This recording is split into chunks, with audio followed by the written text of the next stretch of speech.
کے پی گلگت اور آزاد کشمیر میں طوفانی بارشیں، بادل پھٹنے، لینڈ سلائڈنگ اور سیلابی ریلوں نے بڑے پیمانے پر تباہی مچا دی۔ مختلف حادثات میں 330 سے زائد افراد جاں بحق، بونیر سب سے زیادہ متاثر۔ قدرتی آفت 213 زندگیاں لے گئی، درجنوں افراد لاپتہ۔ مانسیرا میں سیلابی ریلے اور تودے گرنے سے 20 افراد جاں بحق۔ باجوڑ میں کلاؤڈ برسٹ کے بعد سیلاب اور لینڈ سلائڈنگ سے 21 افراد کی جان لے لی گئی۔ سیلاب کئی گاؤں بہا لے گیا، جانور اور گاڑیاں بھی بہہ گئیں۔ بونیر میں ہنگامی حالت نافذ، سوات میں دریا بپھر گیا۔ مینگورہ میں ندی کا پانی گھروں میں داخل، سیلابی ریلے سے رابطہ پل متاثر۔ وادی نیلم میں 6 رابطہ پل بہہ گئے، 11 افراد جاں بحق۔ مظفر آباد میں 8 افراد جاں بحق۔ اسکردو میں 5 پل دریا برد۔ چلاس میں متعدد افراد نالے میں بہہ گئے، 10 افراد جاں بحق۔ خیبر پختونخوا کا ہیلی کاپٹر کریش کر گیا، 2 پائلٹ سمیت عملے کے 5 افراد شہید۔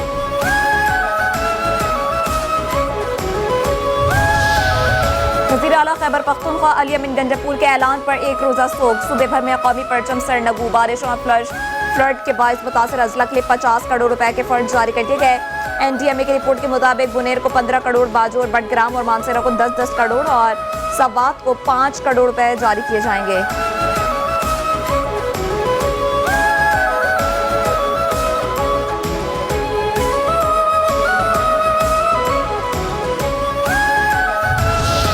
پاک فوج نے ایک دن کا راشن اور تنخواہ خیبر پختونخوا کے سیلاب سے متاثر عوام کی بحالی کے لیے وقف کر دی۔ فیلڈ مارشل سید عاصم منیر نے خیبر پختونخوا میں سیلاب سے متاثر عوام کی بحالی سے متعلق خصوصی ہدایات جاری کر دی۔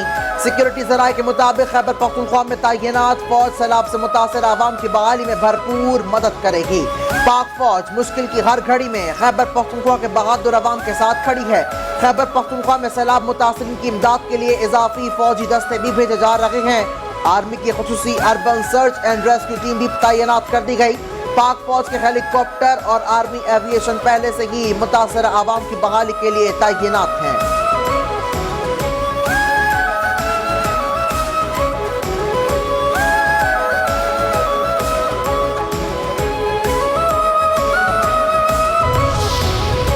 کے پی میں پاک فوج کا سیلاب زدہ علاقوں میں فلڈ ریلیف آپریشن۔ پاک فوج کے قافلے امدادی سامان لے کر سیلاب زدہ علاقوں کی طرف رواں دواں۔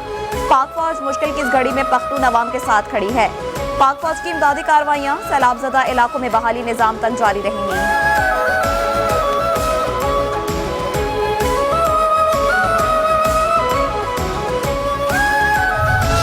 وزیر اعظم کی ہدایت پر این ڈی ایم اے کی ٹیم امدادی کاموں کی نگرانی کے لیے پشاور پہنچ گئی۔ گزشتہ شام چیئرمین این ڈی ایم اے نے وزیر اعظم کو صورتحال پر بریفنگ دی۔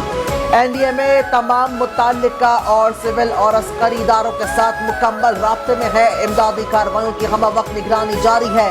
ہنگامی صورتحال سے نمٹنے کے لیے تمام ادارے اقدامات کو یقینی بنا رہے ہیں۔ شہریوں اور سیاحوں کو بارشوں اور سیلاب کے دوران محتاط رہنے اور حفاظتی انتظامات یقینی بنانے کی ہدایت۔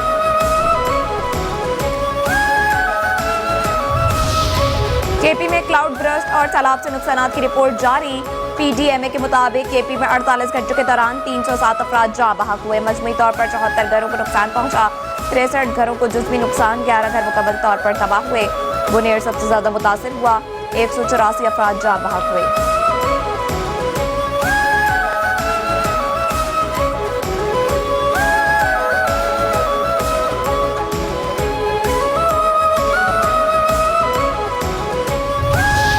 پنجاب کے وسائل کے بھی حکومت اور عوام کی مدد کے لیے تیار ہیں۔ وزیر اعلیٰ مریم نواز کا علی امین گنڈاپور کو فون۔ کے پی میں سیلاب کے باعث 3 کی جانوں کے ضیاع پر افسوس کا اظہار۔ اعلامیے کے مطابق مریم نواز نے متاثرہ خاندانوں سے اظہار ہمدردی۔ ہیلی کاپٹر حادثے میں شہادتوں پر تعزیت۔ علی امین گنڈاپور کا مریم نواز سے اظہار تشکر۔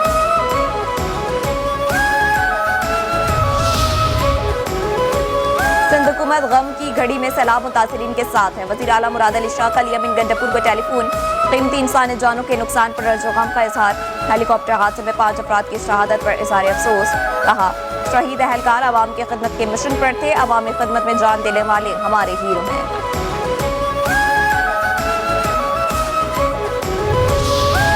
سندھ کے سینئر وزیر شرجیل میمن کا سیلاب سے قیمتی انسانی جانی نقصان پر اظہار افسوس، کہا قدرتی آفت کی اس گھڑی میں خیبر پختونخوا کے عوام کے ساتھ ہیں، جانی اور مالی نقصانات پر گہرا دکھ ہے۔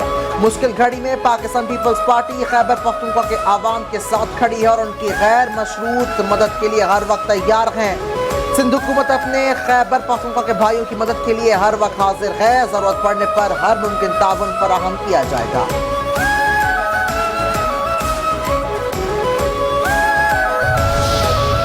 کے پی میں شدید بارشوں اور سیلابی صورتحال سے جانی نقصان کے باعث اسلام آباد میں آج اور کل مارکہ حق اور جشن آزادی کے ہونے والی تقریب ملتوی۔ F9 میں ہونے والا پروگرام وزیر اطلاعات عطا تاڑر کی ہدایت پر ملتوی کیا گیا۔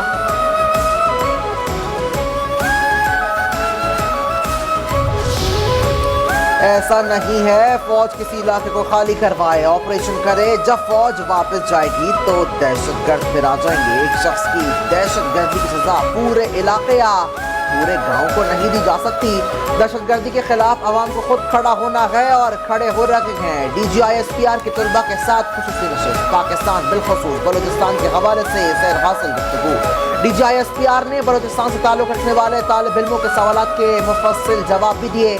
بلوچستان میں دہشت گردی کے خلاف بڑے آپریشن کے مطالبے پر DGISPR نے کہا کہ اگر کوئی شہری دہشت گردوں کو پناہ دیتا ہے یا گھر میں بارودی مواد رکھتا ہے تو اسے نتائج بھگتنا پڑیں گے۔ ہمارے ذہنوں میں یہ ڈال دیا جاتا ہے کہ بلوچستان کے عوام اور نوجوانوں میں پاکستان کے لیے کچھ پنپ رہا ہے۔ بلوچستان کے عوام پاکستان اور صوبے کے درمیان تعلق کو بہت اچھی طرح سمجھتے ہیں۔ میجر محمد انور کاکڑ شہید ہمارا بہت شاندار آفیسر اور اس دھرتی کا عظیم بیٹا تھا۔ میجر محمد انور کاکڑ نے پہلے PC ہوٹل اور گوادر حملے میں کئی شہادت اور دہشت گردوں کو بھی جہنم واصل کیا۔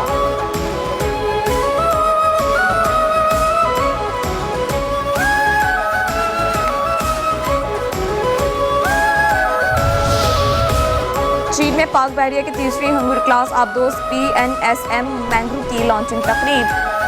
Deputy chief of naval staff project 2 vice admiral Abdul Samad مہمان خصوصی تھے۔ پاکستان اور چین کے اعلیٰ حکام نے شرکت کی۔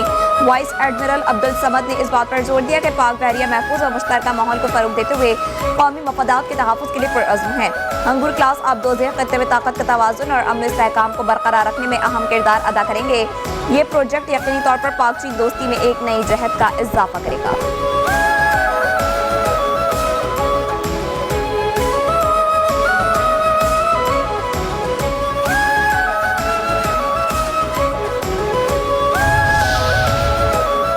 وفاقی وزیر داخلہ محسن نقوی کی اوج شریف میں شہید کیپٹن محمد آصف کی رہائش گاہ آمد۔ شہید کیپٹن کے والدین، بھائیوں اور دیگر اہل خانہ سے ملاقات، دلی ہمدردی کا اظہار و تعزیت۔ فاتحہ خوانی وفاقی وزیر نے والدین اور بھائیوں کے عزم اور حوصلے کو سراہا، شہید کی والدہ کو دلاسا دیا اور ہمت کو سلام پیش کیا۔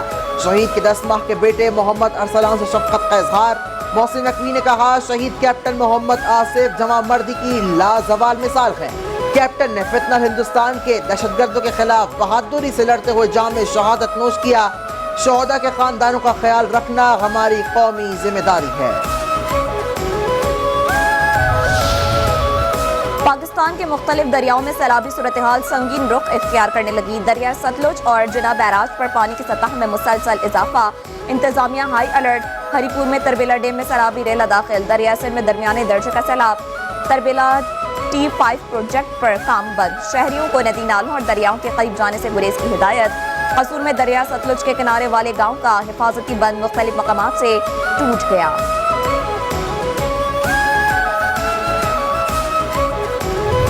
پاکستان نے گریٹر اسرائیل اور فلسطینیوں کی جبری بے دخلی کی سازش مسترد کر دی۔ ترجمان دفتر خارجہ نے کہا ہے کہ پاکستان بین الاقوامی برادری پر زور دیتا ہے کہ وہ ایسے اشتعال انگیز تصورات کو یکسر مسترد کرے جو بین الاقوامی قوانین، اقوام متحدہ کے چارٹر کے اصولوں اور متعلقہ اقوام متحدہ کی قراردادوں کی کھلی خلاف ورزی ہے۔ پاکستان فلسطینی عوام کے جائز حقوق بشمول حق خود ارادیت کے حق اور 1967 کی سرحدوں پر مبنی القدس الشریف کو دارالحکومت بناتے ہوئے ایک آزاد، مستحکم اور مربوط فلسطینی ریاست کے قیام کے حق کی مکمل حمایت کے عہد کی تجدید کرتا ہے۔ امریکی صدر ڈونلڈ ٹرمپ اور روسی صدر پیوٹن کی ملاقات میں روس یوکرین جنگ بندی کے حوالے سے کوئی اتفاق نہ ہو سکا۔ ولادیمیر پوٹن نے ڈونلڈ ٹرمپ سے اپنی بات چیت تعمیری قرارداد اور مذمت کے لیے اس کی دعوت دینے پر ٹرمپ سے اظہار تشکر کیا۔ کہا دنیا بھر میں سلامتی کے توازن کو بحال کرنا ہوگا، یوکرینی عوام کو بھائیوں کی طرح سمجھتے ہیں، یوکرین کی سیکیورٹی یقینی بنائی جانی چاہیے، ماسکو کام کرنے پر تیار ہے۔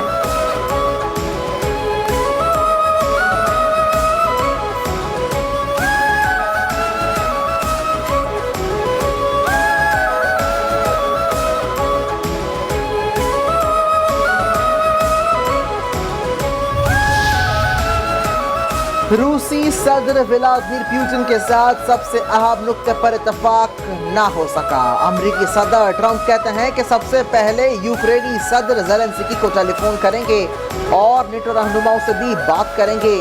عین ممکن ہے کہ یوکرین کے معاملے پر روس سے سمجھوتا ہو جائے۔ ٹرمپ نے 2016 کے صدارتی انتخابات میں روسی مداخلت کے الزام کو دھوکہ دہی قرار دیا۔ وہ روسی ہم منصب سے ٹیلی فون پر رابطہ کریں گے اور امید ہے کہ جلد دوسری ملاقات بھی ہوگی۔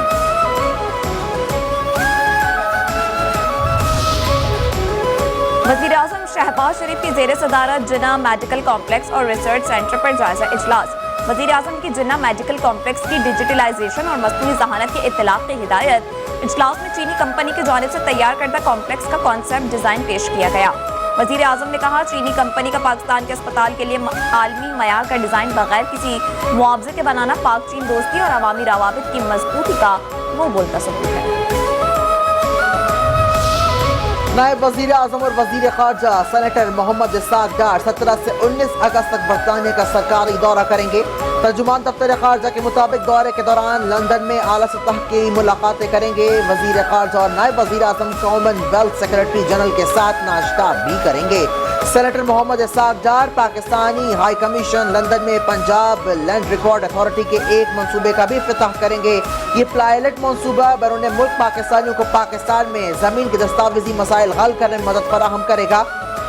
وزارت خارجہ کے مطابق دورے سے پاک برطانیہ تعلقات مزید مستحکم ہوں گے۔ پاکستانی دنیا میں سب سے کم ٹیکس دیتے ہیں۔ وفاقی وزیر منصوبہ بندی اور ترقی احسان اقبال کا کراچی میں تقریب سے خطاب۔ کہتے ہیں مضبوط معیشت کی بنیاد ٹیکس برآمدات اور بیرونی سرمایہ کاری پر ہوتی ہے۔ 2 سال قبل بیرونی صورتحال تھی۔ 1 اپریل 2022 کو اندرونی طور پر ڈیفالٹ کر چکے تھے۔ شرطیں لگ رہی تھی کہ بیرونی ڈیفالٹ کب ہوتا ہے۔ قوم نے ان مشکل فیصلوں میں ساتھ دیا ہے۔ آج ہمیں میکرو اکانومک بدلہ قرار دیا جا رہا ہے۔ شرح سود 22% سے کم ہو کر 11% پر آ گئی ہے۔ ہر ریٹنگ ایجنسی نے ہماری ریٹنگ بہتر کی ہے۔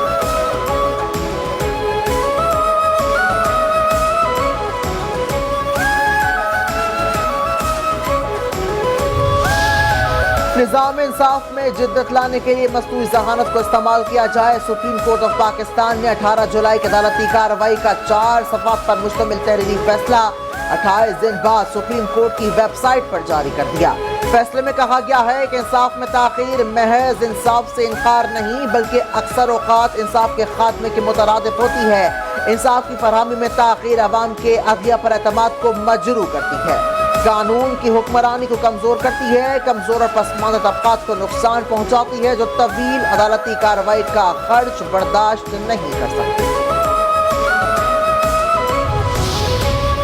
کارپوریٹ فارمنگ دریائے سندھ میں 6 کینالز پیکا ایکٹ اور وکلا کے قتل کے خلاف کراچی کے وکلا سراپا احتجاج۔ بار ایسوسی ایشن کے صدر عامر نواز، ایڈوکیٹ جنرل سیکرٹری غلام رحمان بھی احتجاج میں شریک۔ وکلا ریلی کی شکل میں سندھ ہائی کورٹ سے وزیر اعلیٰ ہاؤس روانہ۔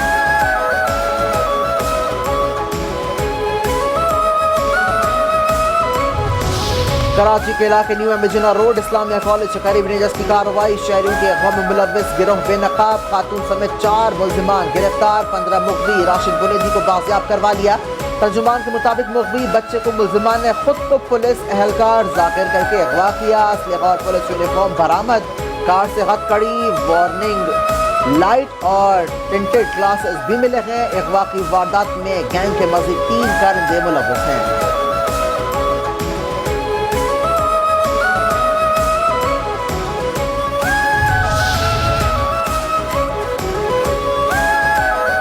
کراچی کے علاقے کورنگی میں قائم نجی فیکٹری کا ملازم کاشف لفٹ میں دبنے سے جان کی باز نکال گیا۔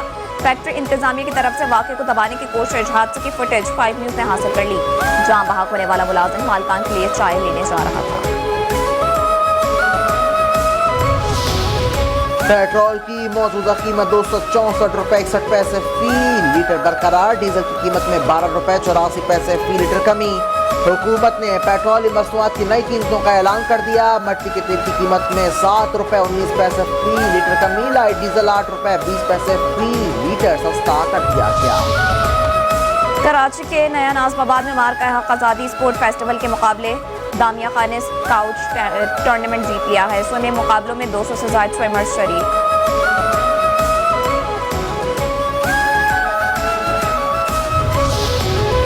بر صغیر پاک و ہند کے عظیم اردو مفکر، ماہر لسانیات، معلم، انجمن ترقی اردو اور اردو کالج کے بانی بابا اردو مولوی عبدالحق کی آج 64ویں برسی۔ 1935 میں جامعہ عثمانیہ کے ایک طالب علم نے انہیں بابا اردو کا خطاب دیا، جو اتنا مقبول ہوا کہ ان کے نام کا جز بن گیا۔ 30 مارچ 1959 کو حکومت پاکستان نے صدارتی اعزاز برائے حسن کارکردگی ادا کیا۔ سابق آسٹریلین کپتان باب سیمپسن 89 برس کی عمر میں انتقال کر گئے۔ کرکٹ آسٹریلیا نے تصدیق کر دی۔ باب سیمپسن نے 1957 سے 1978 تک 62 ٹیسٹ میچز کھیلے اور 4869 رنز بنائے، جن میں سے 10 سینچریاں شامل ہیں۔ لیگ اسپن بالنگ کر کے 71 وکٹیں بھی حاصل کی۔ اور دنیا موسیقی کے بادشاہ اور فن قوالی کی نئی جگہ دینے والے استاد نصرت فتح علی خان کو جدا ہوئے 28 برس بیت گئے۔ ان کی بنائی دھنیں اور آواز آج بھی لوگوں کے کانوں میں رس گھول رہی ہیں۔ نصرت فتح علی خان نے قوالی کی صنف میں مغربی انداز متعارف کروایا، جسے خوب پذیرائی ملی۔ عالمی سطح پر انہیں world music art and dance festival سے شہرت ملی، جس کے بعد ان کی آواز کا جادو سر چڑھ کر بولنے لگا۔ نصرت فتح علی خان نے کئی مشہور شعراء کے لکھے گیت گائے۔ نصرت فتح علی خان کی قوالیوں کے 125 البم ریلیز ہوئے اور نام Guinness book of world record میں درج ہوا۔